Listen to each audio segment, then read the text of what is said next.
What's something you saw as a kid but didn't realize was messed up until you were older? Growing up, I thought I was the luckiest kid in the world because I got to visit Dr. Martinez every Tuesday after school. While my friends had boring tutoring or piano lessons, I got to play in this amazing office filled with toys, coloring books, and the nicest lady who actually wanted to hear about my day. Dr. Martinez had this way of making me feel important. She'd sit cross-legged on the floor with me, genuinely interested in my crayon drawings and silly stories. She'd ask about my family, what made me happy at home, what made me sad. I felt so grown up having these deep conversations with a real adult. I remember being 8 years old, proudly showing her a drawing I made of our house. In the picture, Mom was in the kitchen crying. Dad was throwing a plate, and I was hiding behind the couch with my stuffed elephant. Dr. Martinez studied it carefully and seemed fascinated by my artwork. I was thrilled that she found my drawings so interesting. I eagerly told her how Daddy sometimes got really mad and yelled bad words at Mommy, how Mommy would lock herself in the bathroom and cry really loud. But I explained that it was okay because that's just how daddies are sometimes, right? All families probably dealt with this stuff. Dr. Martinez would write things down in her special notebook while I colored. I felt so important sharing these grown-up family details. She asked about everything. How Daddy acted when he came home from work, what happened during Mommy and Daddy's loud arguments, even what Daddy said about Mommy when she wasn't around. I told her everything. The names Daddy called Mommy, the time he pushed her and she fell, how I would hide in my room when they fought. I thought these were just normal family things that all kids experienced,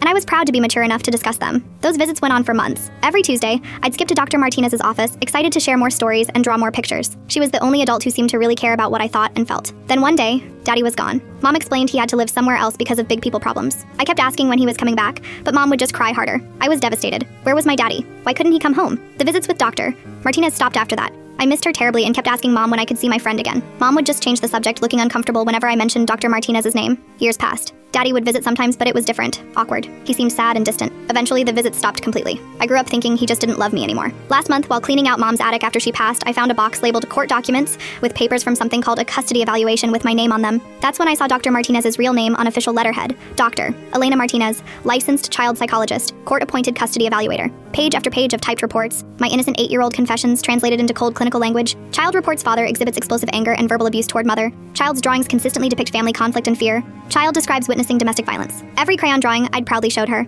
Every story I'd eagerly shared. Every family secret I'd innocently revealed. All of it carefully documented and submitted to a judge as evidence that my father was an unfit parent. I destroyed my father's life with stick figures and honest answers to what I thought were friendly questions. The worst part? Reading those reports now, I know everything I told Dr. Martinez was true. My father was abusive. My mother was being hurt. I was living in a dangerous situation that needed intervention. But nobody told an 8-year-old that her fun weekly playdates were actually court-ordered psychological evaluations that would end with Daddy losing his rights to see her forever. My father died 3 years ago. We never reconciled. He probably went to his grave thinking his own daughter had betrayed him, never understanding that I was just a confused kid who thought I was making a new friend. I saved my mother and myself from an abusive situation, but I never got to tell my daddy that I didn't mean to take him away forever. Sometimes doing the right thing feels like the worst thing you've ever done.